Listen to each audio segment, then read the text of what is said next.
Some jokes, you laugh at them at first, until one day, you can't laugh anymore. Some stories, you listen to them casually, until they become part of your own life. I never imagined that a careless remark I made 3 years ago would be like a poisoned needle, dragging me into endless darkness. Since then, I've known no peace, day or night. Every university has a few creepy, haunted legends. Our medical school's lab building was no exception. Back then, I was still the type who loved stirring things up and joining in on the fun. That night, a cold wind howled through the lab building. It felt like the perfect setting for some spooky talk. Looking back now, I have no idea what was going through my head. Annan, could you please stop shaking your leg? My pathology notes are practically doing the Samba. If I don't get this stuff down soon, I'm gonna flunk for real. Come on, Senior Ling, relax. I mean, look at this night. The dark sky, the chilly wind, it's perfect for ghost stories. I just read this crazy urban legend about our lab building. It's so good, it'll make your hair stand up. Oh, please. I'm a medical student, a loyal successor to scientific materialism. They're just the result of the brain being overly fatigued. Who's got time for that nonsense? Better to go memorize a few more neural pathways. Now, Senior, you're behind the times. This one's a real spine chiller. They say that every year on May 1st at exactly midnight, when the central tower clock chimes the hour, if you're inside the lab, and you light a single lamp, and then take a pen and toss it behind you, the pen starts writing by itself, or a ghost crawls out to say hi. Oh my dear sister, have you been writing scaring stories again? No, seriously.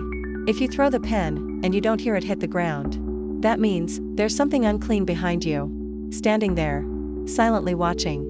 Oh my god, haha. That's hilarious. Where'd you find that one? Some random street-side horror novel? If you don't hear it hit the floor, maybe it just landed in the mop bucket. Or some janitor walked by and picked it up. Can you let me study for my post-grad exam in peace? Back then, I was just a naive kid. I thought if I could scare our top student, I'd feel a sense of accomplishment. But who could have guessed? That one stupid joke would end up being a death sentence for Senior Ning. The next day, the sun was shining bright, but the air inside the lab building was colder than ice. The story I had told the night before, laughing and joking as if it were nothing, suddenly took on a horrifying reality. Hey, did you hear? Senior Ning died in the lab last night. What? Wasn't she in great health? She stayed up late all the time, always so full of energy. Yeah, they said it was sudden cardiac arrest. Such a shame. Although the official cause of death was said to be a sudden heart attack, I knew, deep down, I knew it wasn't that simple. 3 years passed in a blur. Now, I'm just another face in the crowd of post-grad exam candidates. I've become the very image of who she was back then, buried in books, clinging to a fragile hope, spending countless nights and days studying in this same old building. But fate is a cruel, twisted thing. Once I pass this exam, I'll finally be free of this cursed place. Come on. You're not weak, you're the best. You've got this. Why is this creepy lab building suddenly so quiet? No, it's fine. as long as you don't look, don't think, nothing will happen. Ugh, I'm exhausted. What the? It is almost midnight. That's it. I need to get back to the dorms.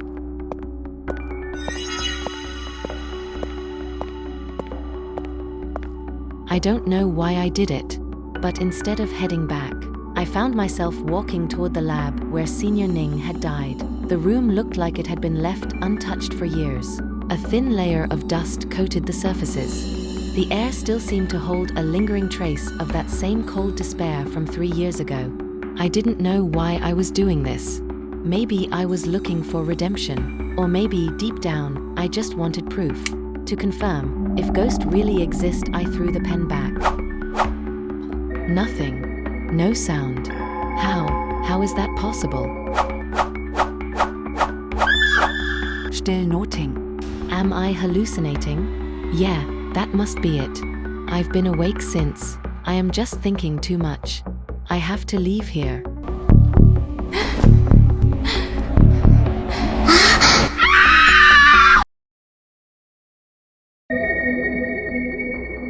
College life is all about staying up late, eating junk food, and maybe a bit of flirting, right? But what I never expected was, the thing I feared most wasn't failing classes. It was my roommate who was obsessed with the paranormal. Oh, and that cursed phone too.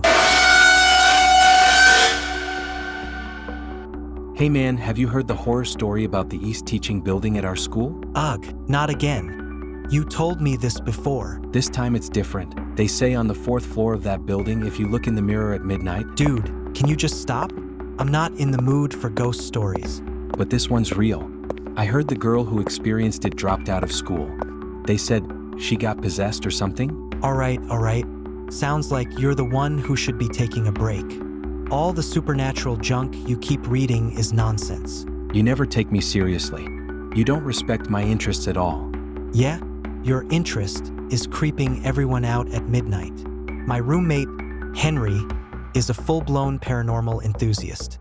Every night, it's like he gets possessed or something. Without warning, he'll come sit next to my bed, eyes glowing like he's summoning ghosts, and start telling his midnight horror stories. To be honest, I've never been into ghosts or anything supernatural. I've always believed those so-called ghost sightings or creepy legends are just products of human imagination, or maybe just misunderstandings due to a lack of scientific knowledge. But here's the interesting part. During summer break, while most students had already packed up and gone home, I had to stay behind for student council duties. And Henry, of course, stayed too, for some bizarre reason of his own. Later that night, Dude, something just happened. what now? I looked in the mirror just now and saw 2 people in it. Neither of them were me. I even felt someone breathing on my neck. Henry, not again. Stop messing around. It's the middle of the night. Who are you trying to scare? I'm serious this time. I swear I'm not lying. Come on, man. Stop spooking yourself. Just go to bed already. I honestly couldn't believe him. I figured he was just letting his imagination run wild again. If I had known what was going to happen next, nothing in the world would have convinced me to stay one more night in that dorm. So that guy Lao Wang, what he said yesterday, it's true? There really is something weird in the dorm? Enough already, Lee. You worry too much. I'm not scared, okay? What kind of thing could possibly scare me? Just go home and relax. Anyway, after tonight, I'll be leaving too. Alright then. Just be careful tonight, okay? I'm heading out now. Once Henry left, the dorm suddenly felt unusually empty. Even though I wouldn't admit it out loud, that look on his face before he left, it gave me serious chills. Who the hell is knocking in the middle of the night? Muna, seriously, be careful tonight. That stuff in the dorm? It's real. I'm not joking. Oh, come on. Does this guy ever stop? He's seriously got a screw loose. Wait, did the power just go out? Who's there? Who's in here?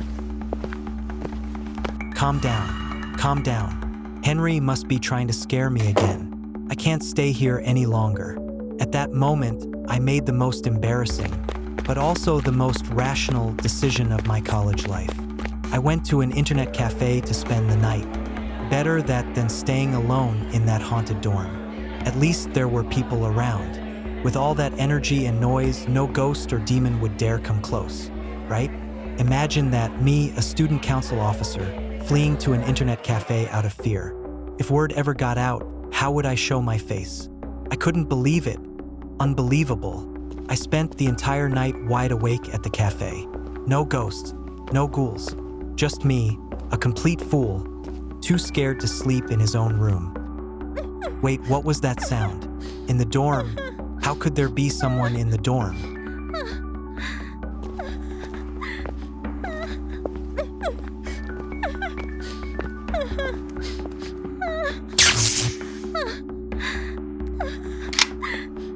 Henry, you bastard. You dare prank me like this?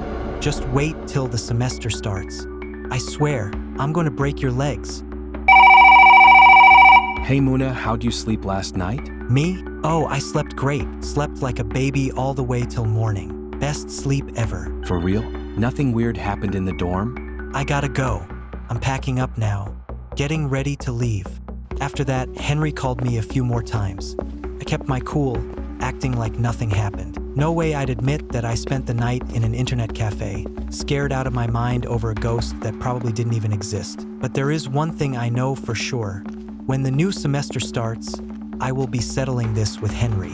He's got it coming. Although, now that I think about it, if there was really a ghost, maybe going to the cafe that night actually saved me from something worse. If, in the middle of the night while you're asleep, a woman in white with long hair suddenly appears beside you, what would you do? Today's story comes from a netizen named Muna. It recounts a real and eerie experience he had during his internship at a hospital. To help you better understand, I will narrate this story from the first-person perspective. Back in 2016, I was attending a medical school in New York. The school had a rule that students must intern at a designated hospital for an entire year before they could graduate. To make things easier, I found a shared apartment near the hospital. Although it was just a small single room, it had enough space with a double bed and a small sofa. The room was also relatively newly furnished, which made me very satisfied, especially given the extremely low rent, which was irresistible for a student. So I signed a one-year lease and moved in. The first month passed peacefully. But on August 15, 2016, something strange happened. I had worked overtime and returned to my room exhausted. As soon as I opened the door, I noticed that the stuffed toy I always kept on the bed was now sitting on the sofa. I have a bit of a cleanliness obsession, so I only use the sofa when guests come over. I would never put my sleeping companion toy there. But since it was late and I was tired, I didn't think much of it and just went to wash up and sleep. Around 2 a.m., I suddenly felt an itch in my right eye. Gradually, the itch turned into pain, which became so severe it woke me up. When I turned on the light, I could barely see with my right eye, so I quickly got up to look in the mirror. I saw that my right eye was swollen badly. I went to the fridge, grabbed an ice pack, and applied it to relieve the pain. After it eased up a little, I fell back asleep groggily. The next morning, my eye had fortunately gone down in swelling and my vision returned to normal, so I went to work feeling relieved. After work, I was still exhausted from the previous night and planned to get a good night's sleep. But again, around 2 a.m., I experienced sleep paralysis. I heard someone violently twisting the doorknob to my room, the sound echoing loudly. Though I was terrified, I desperately wanted to see who was outside, but my body felt frozen. I couldn't even move a finger. I could only listen to the constant rattling of the doorknob. I don't know how long it lasted, but whoever it was failed to open the door and eventually stopped. I drifted off to sleep again in a daze. The next morning, I immediately called the property agent to ask if anyone had tried to open my door the night before. The agent replied that there had been no one. I thought maybe I was just overly stressed, so I searched online for how to deal with sleep paralysis. The internet was full of vague answers. Some said to grind your teeth, others said to try moving your fingers and toes, and some even suggested cursing in your head.